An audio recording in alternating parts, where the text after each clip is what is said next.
Hi class, and welcome to my flipped classroom video on temperature scales and conversions. We'll start off by talking about the three common temperature scales. These are Fahrenheit, Celsius, and Kelvin. Fahrenheit is probably the scale that you are most familiar with. When you watch the weather, they'll give you the temperature in degrees Fahrenheit. So this is what's used in the United States. And most other countries don't use it, they use Celsius, but the United States sticks with Fahrenheit. When you're talking about a temperature in Fahrenheit, you're going to show it like this. You're going to use the degree symbol and then a capital F. So we'll move on to the next temperature scale, which is Celsius. Like I said, most other countries have switched over to the Celsius scale because it's a lot more convenient to use. We'll talk a little bit about why that is in the next slide. So when you talk about Celsius, you're going to use the degree symbol again and the capital C. Now we'll move on to our last temperature scale, which is Kelvin. Kelvin is a scale that most of you probably have not heard of. That's okay. It's used a lot in science. Celsius is also used in science too. So Kelvin is actually the SI unit for temperature. Kelvin is a unique temperature scale because when you describe it, you do not use a degree symbol, you actually just use a capital K. So now we know the three different temperature scales. Now what are some temperatures that I should know? I've chosen when water boils and when water freezes.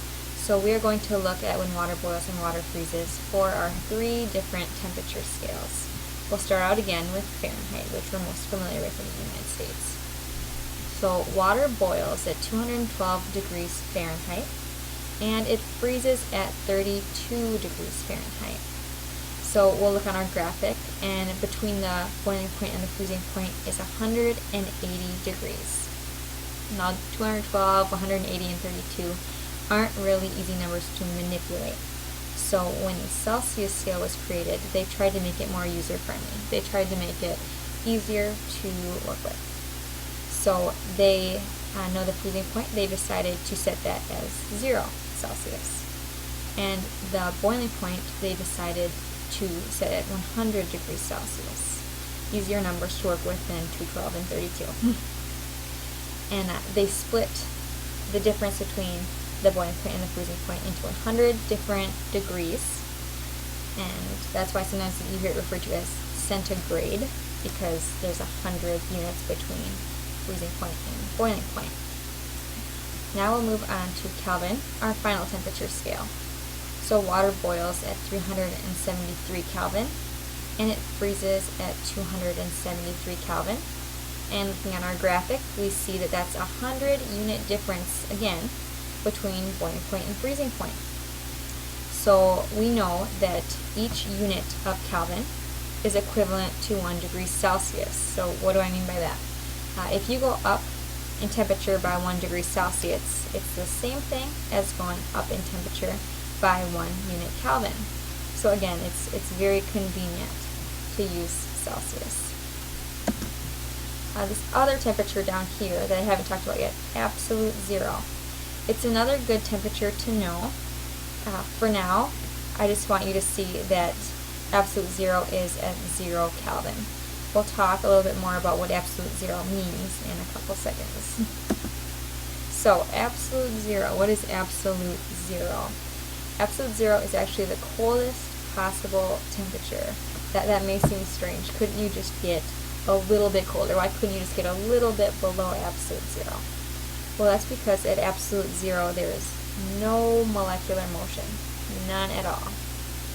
And we learned in class earlier this week that temperature is related to the average molecular motion in something. And if there's no molecular motion, the average is going to be 0, and you can't get any lower than 0. So absolute zero is the coldest possible temperature we could attain.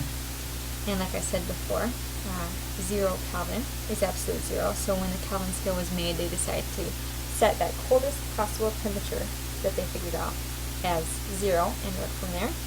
That's why sometimes the Kelvin scale is referred to as the absolute temperature scale, because it starts at the coldest cold.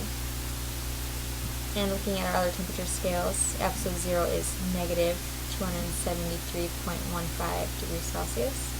and negative 459.76 degrees Fahrenheit. So we talked about the 3 different temperature scales. Now, what happens if I need to convert from one to the other? So for example, the example I like using is if you go on vacation to a different country and you're watching the weather and they tell you, oh, it's going to be this temperature in degrees Celsius, and you need to make the decision, what do I wear? You could use these conversions that I'm going to give you to figure out, oh, what do I wear when you're on vacation? So I made this little graphic organizer for you that has the 3 temperature scales and equations for going back and forth between them. Now this graphic organizer is a little intimidating, so if you would pause the video, fill out the graphic organizer sheet I gave you, and then press play when you're all done, and I'll continue explaining it. Okay, so we have our different temperature scales here, and arrows connecting all of them. So I'm going to start with, let's say you're on vacation, like I used in the example, and you know degrees Celsius. And you want to know what the temperature would be like in degrees Fahrenheit so you know what to wear. So using this graphic organizer, you're going to always start with what you do know, and you're going to follow the arrow to what you want to know. So in my vacation example, I will use this equation here because it's the equation associated with the line that we're using. Now, let's say that we know degrees Celsius again, and we want to know Kelvin. So we'd start with what we do know, and we would follow that arrow to what we want to know, which in this case is Kelvin. So we would use the equation associated with that, which is K equals degrees Celsius plus 273. You're going to notice that it's so much easier going between Kelvin and Celsius than it is when you're dealing with Fahrenheit, because Fahrenheit, the units just aren't very convenient, it's not easy to work with. So you're going to really appreciate the problems you have tomorrow when you're doing Kelvin and Celsius. So this graphic organizer is confusing, like I said, so we'll go through and do some practice problems so you guys can get familiar with using your graphic organizer. So here's our first example, and when you're doing these examples, I want you to try to figure it out on your own first. So read the question and then push pause, try to figure it out on your own using the 4-step method, and then push play when you're done and we can see how you did. Okay, so practice example 1. The temperature outside is 75 degrees Fahrenheit. I wish. What is the temperature in degrees Celsius? So what are we looking for? We are looking for degrees Celsius.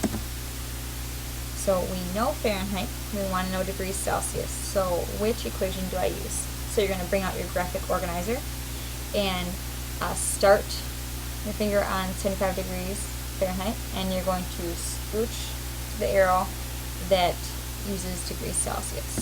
And this is the equation that we get. So degrees Celsius equals degrees Fahrenheit minus 32 divided by 1.8. So now in our third step, we're going to plug in what we know. So we know degrees Fahrenheit, 75 degrees Fahrenheit. So I'll plug that in to our equation from step 2. And this is what we get. So now in the last step, we're just going to do the math to figure out what the temperature would be in degrees Celsius. So here's our final answer, 23.89 degrees Celsius. It's really strange for us in the United States to see 23.89 degrees Celsius and associate it with warm weather, because when it's 23 degrees, I want to grab my jacket.